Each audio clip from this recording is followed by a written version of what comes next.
ça dans les Landes il y a quelques années, sur une place, une bastide, et ça nous a donné l'idée de le faire à Gommiers parce que c'est un village qui s'y prête tout à fait. Donc le premier a été organisé par la Grange aux Livres et le deuxième par l'autre atelier de Gommiers, l'atelier d'encadrement. Nous avons dans nos carnets réciproques des artisans qu'on connaît, et puis de bouche à oreille, ça fait des petits réseaux qui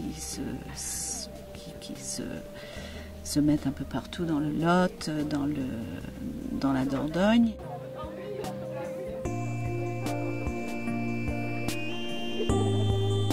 Tout le monde avait été satisfait de la première édition, nous les organisateurs, et tout le monde avait travaillé, il y a eu des super rencontres.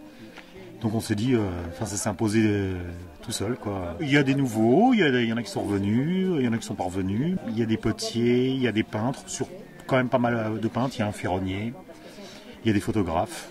Donc voilà, il y a un peu de tout, c'est assez divers, c'est ça qui est bien, je trouve.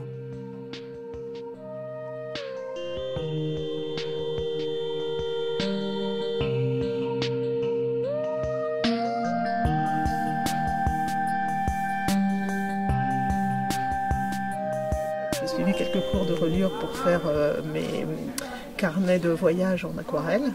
Donc j'ai été amenée à rencontrer Anne-Marie, c'est comme ça que je suis venue faire le vide atelier. Je fais plusieurs expositions, en particulier à Paris, et à force on accumule beaucoup de tableaux. On ne vend pas forcément, c'est pas grave.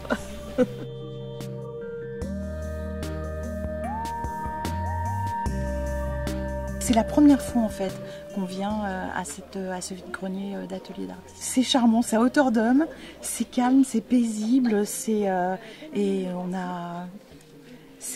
serein et c'est distrayant visuellement et sur le plan des contacts aussi. Je pense que l'initiative est intéressante, c'est assez unique.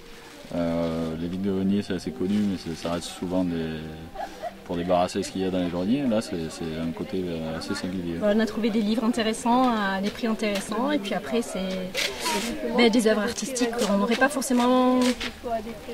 on n'aurait pas forcément accès en étant chez nous, au travail, tout ça.